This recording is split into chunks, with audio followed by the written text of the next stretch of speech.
Dry January, day 7. And by now, you've probably figured out what your triggers are, those things that make you want to drink. But the thing with triggers is the only way you figure out what your triggers are is by being triggered. And it's actually a good thing in the long run because it gives you the knowledge to put boundaries in place or situations, people, just things that you need to avoid. And now I know that not all things that trigger you are avoidable. Like if your toddler triggers you or your spouse does, you can't just them out of your life. There's things that you still have to learn how to manage. In majority of the time, it's just for a season early on in sobriety. These may not be things or people that you need to avoid forever. For example, I learned early on in sobriety, like I think it was the first week, what one of my triggers was. I think I was making dinner one evening, or I was about to make dinner one evening, and there were some ingredients, things I needed from the grocery store. Well, I didn't think anything of it. I just got in my car, drove to the grocery store, started walking around, and I walked by the alcohol section, which I just happened to be a frequent flyer at all the time, sometimes twice in one night, because I would only buy one bottle because that's all I was going to drink. If you know, you know.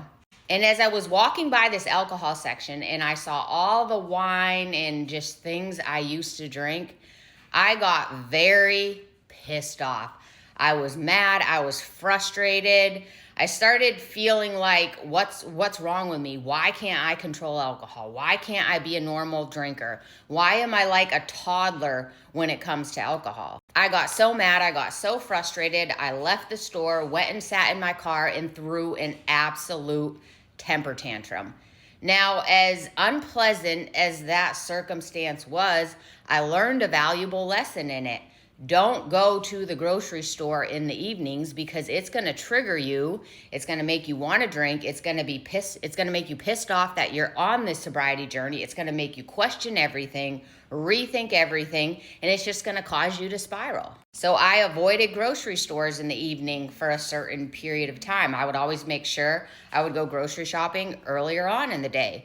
But now, 28 months later, I can go to the grocery store in the evening and not find it triggering. I can actually, if I'm going to the store and about to go to a friend's house and they ask me if I can pick up some wine for them, I can actually go buy the wine, have it in my hand, bring it to the checkout counter, purchase it. It's not triggering. I can walk into liquor stores and grab a handle of Tito's for a party or event that I'm going to that they need. It's no longer triggering.